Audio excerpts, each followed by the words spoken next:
I'm very excited to have the next panel talk a little bit more about how state energy offices can engage with utilities and industry partners. And I have two excellent speakers that have a lot of experience on this issue joining me. Darren Murtaugh, who is with ICF now, but has extensive experience with utilities. And then Garrett Fitzgerald from the Smart Electric Power Alliance. And they both will talk a little bit about how utilities do distribution planning, what sort of their perspectives are on distribution planning, and how state energy offices can engage with the utilities and industry partners. So, Darren, we'll start with you, and then we'll move over to Garrett. But encouraging everybody to put your questions in the chat, or we have some time at the end if you want to ask your question live. So Darren, over to you. Thanks, Kirsten. And it's a little bit of a coincidence today. I get to talk about distribution system because we had a major windstorm rip through last night and completely obliterated our system here. So I'm without power. I appreciate people being patient with me as I call in from a remote location. Um, as Kirsten mentioned, my background, I have done distribution planning, have done transmission planning, led energy storage strategy, virtual power plant operations, and also grid modernization strategies while at the utility. And so that's the lens that I want to speak through today is more about how does a distribution planner do their job. Lisa and Natalie already provided a good overview of what distribution planning is. I'm going to try not to rehash too much of that and instead focus on, um, how does a distribution planner do their job? So the first thing, a distribution planner needs to have a view of the future state of the grid. They need to have a perspective on what's going to change in the future. How will the grid look, and what does the grid need to do in order to be able to figure out what do we need to build in order to make sure the grid is capable of serving customers in that future state? One of the things that we recognize is the grid has been undergoing already a faster pace of change than what has been seen in prior decades, probably faster pace of change than what has been seen since the dawn of the industry. The pace and the scale of that change does look different from state to state. It depends on where you're at. But overall, what is happening is we are transitioning from a distribution system that was strictly a reliable energy delivery system and moving more towards a grid that is a flexible and resilient energy exchange platform.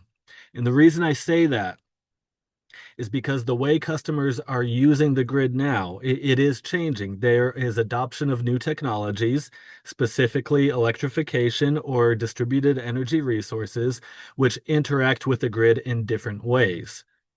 And what that does is it creates an operation that is far more dynamic than what it used to be. So part of what distribution planners and operators need is they're going to need greater visibility into the grid, visibility where you didn't need that fine-tuned level of visibility in the past because we could predict more or less what the downstream grid was going to experience. And those predictions, they're harder to come by because of the increasing dynamic nature of the grid. And this has also happened at a time where we're trying to drive margin out of the grid. Margin comes at a cost, and affordability is a key issue. So, how can we make sure we're building the grid in the most in the most cost-effective manner? Um, one of the points I want to make clear is the difference between a planner and an operator, because rarely are those the same people, and to me, it's a very important distinction to make. An operator is working with the grid in real time or even in day ahead, but they are managing the day-to-day of the grid to make sure that it is delivering on its objectives. And those objectives predominantly being reliability and safety. We need to maintain a safe operation and we need to assure reliability. A planner tends to look at least 12 months out, and sometimes more in the 3 to 5 year planning horizon, potentially as far out as 10 years for a distribution planner. And they're trying to figure out how will the world change in that 1 to 5 to 10 year horizon so that I can come up with plans that enables the grid to perform. So with that, the planner's job is to deliver to the operator a grid that is capable of performing, and the operator's job is to see to it that the grid does perform. That's how they work together. One other distinction here is an operator is almost always working with a grid that is in an abnormal configuration. And I think a lot of people don't recognize that. The system is always being switched and moved around. Sometimes it's to accommodate construction projects. They might be utility construction, they might not be utility construction. It might be a road widening project that necessitates moving load around into an abnormal configuration. It may be response to an unplanned outage. It may be maintenance plans. It could be any variety of things that changes the grid from its normal configuration. Whereas a planner oftentimes starts with a baseline of a complete system that is in its normal configuration, and they are trying to introduce the appropriate level of flexibility into the grid so that it can adapt to abnormal configurations in an operating context. Um, Again, like the operator, what is the objective of a planner? They want to make sure that the grid maintains safety, maintains reliability, but they're also working within the bounds of affordability. And so as we are figuring out what needs to be done to deliver safety and reliability in tomorrow's state, there are many options that need to be considered to figure out what is the most cost-effective approach to achieving those goals. There was a little bit of talk about non-wires alternatives. That may be a cost-effective means in lieu of traditional infrastructure investment. But then at the same time, a planner is going to look at, can I count on it? Will that impact reliability? If it impacts reliability in a negative way, what can I do to substantiate that? There needs to be a level of trust. And so that's some of the challenge that a planner works through when trying to figure out what is the right investment to move forward to make sure the grid can perform. Other factors that come into play, easy is growth. Um, Maybe I should take this moment to talk about how a forecast is developed, and this will look different from one entity to the next. Historically, a lot of times the way a forecast for a distribution planner would be developed is they will be on the receiving end of an energy forecast. This energy forecast is looking at macroeconomic conditions. It's looking at um, economic conditions that impact the locale. And they come up with an idea of what are the energy needs of tomorrow and how can I turn that into a corresponding peak load, peak summer or peak winter. Some utilities are summer peaking, some are winter peaking, some are both. And in each of those instances, a planner wants to take that peak hour and make sure that the grid is capable of delivering all energy reliably under those peak conditions. But today, we're moving beyond just peak. And you might hear some people throw around the term 8760. That's the number of hours in a typical year, 8,760 hours. And what they mean by that is getting to a more granular understanding of the load shape and not only being able to serve peak load, but also understanding how can hosting capacity be impacted during off-peak hours or daytime minimum loads. Hosting capacity being a measurement again of changing changing the way that customers are interacting with the grid. If we want to readily integrate distributed energy resources, hosting capacity is a measurement of how much of that resource can be readily integrated and accepted onto the grid at the distribution level without needing to curtail or otherwise impacting reliability. So there are more hours, more variables that need to be considered in developing that distribution plan. Other things that have that continue to change, major events, extreme weather. It's not that we haven't had major storms in the past, but I think the frequency of those major events and the magnitude of those major events has increased, and it's increasing at a time when the society's dependence on reliable electric supply is greater than ever. So, how can we build in an appropriate level of resiliency to either harden or respond to those major events? And finally, we have aging infrastructure. The grid has been around for, let's say, over 135 years, maybe approaching 140 in some locations. A lot of the infrastructure has been in place for many, many, many years and is arguably beyond its operational useful life. It will eventually fail. When the equipment fails, it can be very disruptive to respond to that failure. And so, in some instances, it may be prudent even to proactively either replace the equipment that is beyond its useful life or design interventions that reduce the risk that utilities are exposed to in preparation for when that equipment will ultimately fail. One last thing that I want to point out is the need to look at multiple scenarios in their analysis. And, and this is understanding some sensitivity in the forecast. One thing that I can say with absolute certainty is that your forecast is wrong. It doesn't mean it's bad. It's not accurate.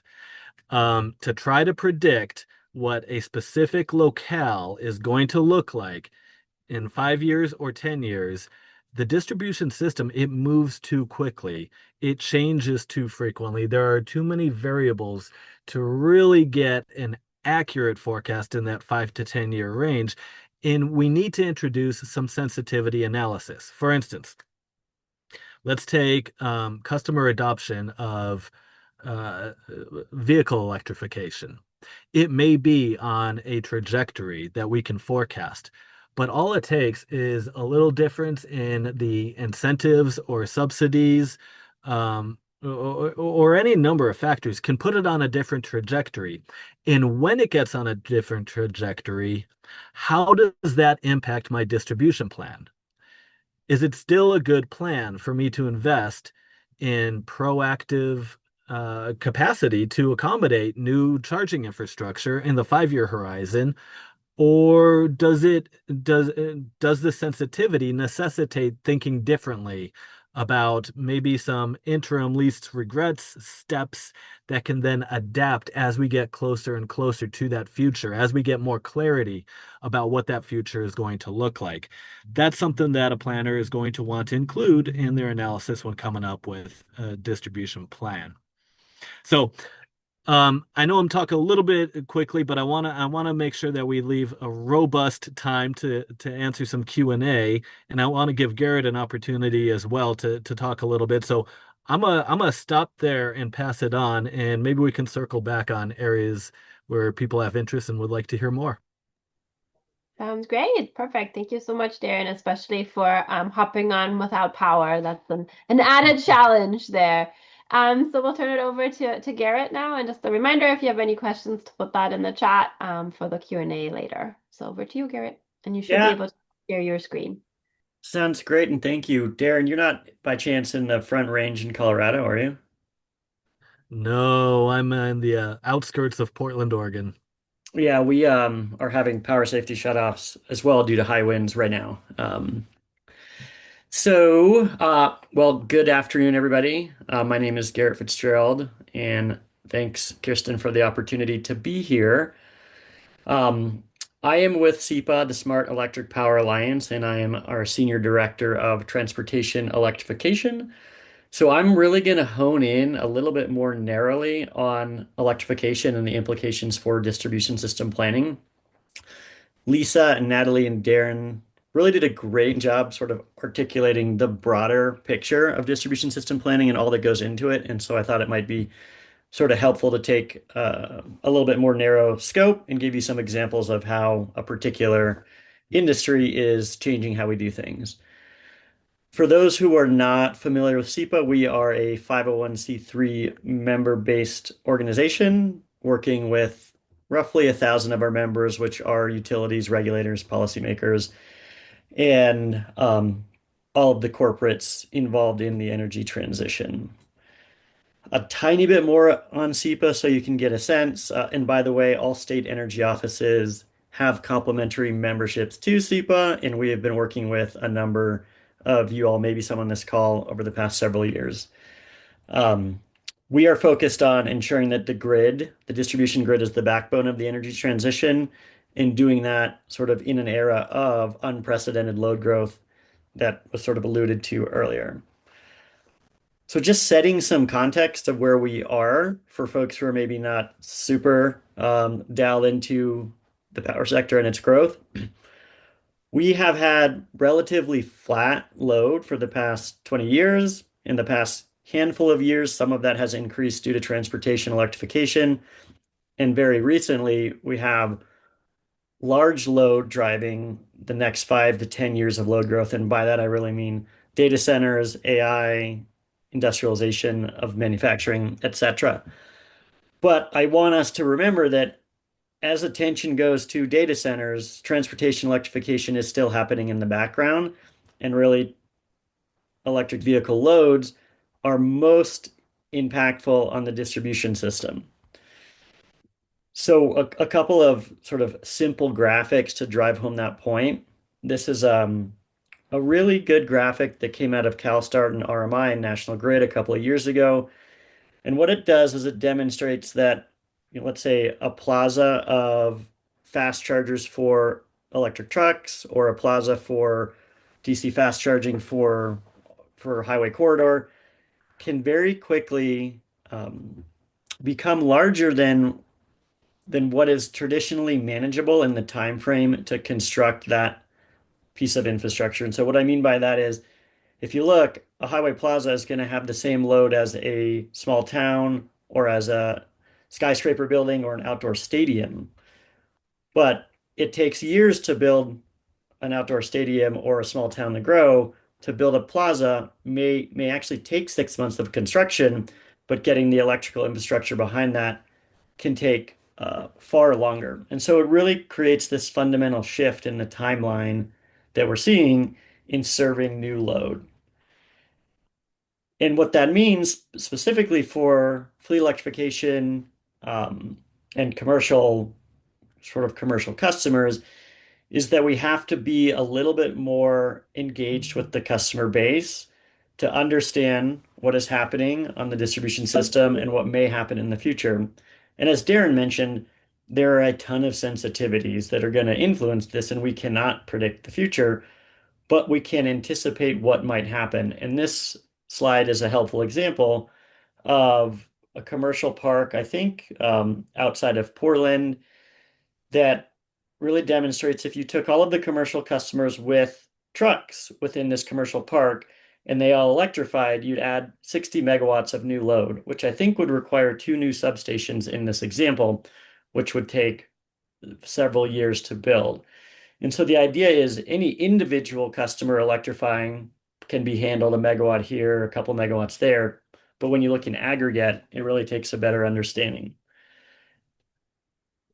Now, that's not only true for commercial vehicles, but when you look at personal vehicles at the residential level, I think it's important to understand that they are pretty unique load. And it has been mentioned before. Traditionally, distribution planning happens expecting relatively predictable, slow load growth that is relatively normalized across residential customers. But when you look at electric vehicles, they're different. They're in some areas doubling every 2 to 3 years. They're very high power. So a typical home may have a peak of a couple of kilowatts, but if you get a level 2 charger, that can almost double your home's peak, depending on the level of electrification. to 8 kilowatts, and the chargers for the electric pickups can get up to 19 kilowatts. And so really the implications of that is even a low level of adoption of the high-powered residential charging quickly overloads residential transformers, as is shown in the little graphic on the bottom right. And so what that means is rethinking how transformers at the residential level are replaced when they fail or when they need to be upsized, recognizing that in all likelihood there'll be future growth and demand on that system. But the other unique part about electric vehicle loads is that they're highly flexible. So if you need to charge for maybe 2 hours every evening, but you're at home for 12 hours, if you're plugged in that whole time, then there's a ton of flexibility. We don't actually have to always build all that new infrastructure if we are increasing the utilization on that. And Darren brought that up a little bit earlier as well. So sort of zooming in on the actual distribution system and implications for planning. The point I'm trying to bring home here is that transportation electrification is really no longer a future consideration. It's happening now, and it's impacting how we do distribution system planning. And it's actually where electrification is seen most acutely. And so that's what I'm trying to demonstrate with this graphic is, as Darren also mentioned, this 8760, the number of hours in a year, when you're looking at generation or transmission, transportation electrification really isn't all that impactful to that overall system peak. There are a handful of hours a year where that may be the case, but it's really a little bit more acute the further you get out on the system towards the customer meter. And as the last slide showed, the customer transformers are really, you can see the most impact. And so what this means for distribution system planning is we have to get more granular in the data that we have in the forecast that we're putting together, and also recognize that we're going to have a little bit more scenario-based analysis because we can't actually predict when and where EVs are going to come onto the grid, but we can get a decent idea based on demographics, based on existing load profiles, and in many cases, based on data that the customer is giving us.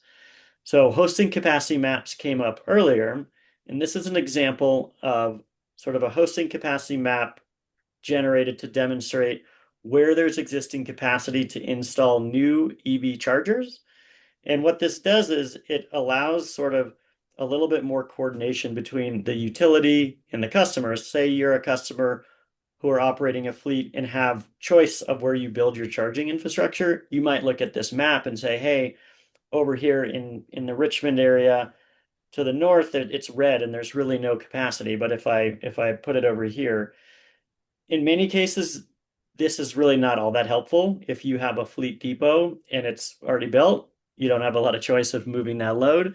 But it is one tool that utilities are using to create better communication of where load is going to grow at the distribution system. This is a super busy slide, and I was playing with Gemini's new slide building beautify function. And so I may sort of just highlight a couple of things on here. There are a lot of ways that have already been mentioned that state energy offices can, enable and inform and support utilities in their planning. And I think the biggest thing is to ensure that there is alignment between a straight, in this case, any state electrification goals that are informing those different load scenarios that utilities are using.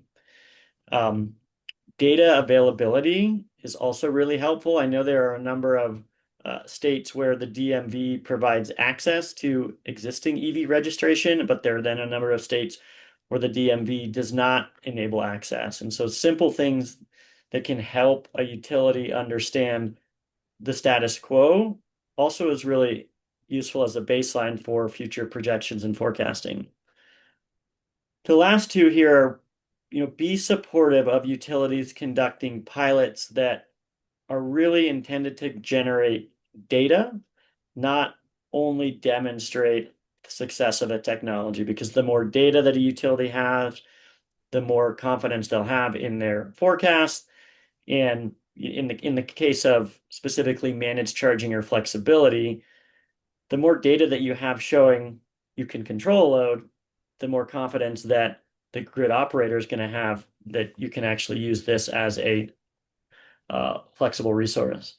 And then lastly, just doubling down, I think this was brought up by all the previous speakers, convening stakeholders together to sort of bring all of the information that exists to better inform these plans is really helpful. And so one thing that I have learned over the years is customers really have no idea about the electricity grid until they're forced to understand that when they're electrifying. So for a fleet customer, that might look like they didn't really know that they needed to come to their utility a year in advance if they want to have a couple of megawatts, or they didn't even understand that they were going to get charged based on the power that they use rather than the kilowatt hours. And if someone had told them, hey, just charge off peak at a low rate, their bill would have been a third of the cost. So the point I'm trying to make is education to the customer base, whether it's commercial or residential, is really helpful to ensure that utilities can get the behavior that they're seeking in charging and sort of lower the cost to operate this system. And a state energy office can play a big role in that, both in disseminating that information to the population, but also acting as a sort of trusted party. Unfortunately, there are some territories where the utility is not necessarily the trusted party, and so having another party who can sort of share that. So I have two more slides that I'm just going to show you the fact that they exist, and then you can follow up on them later.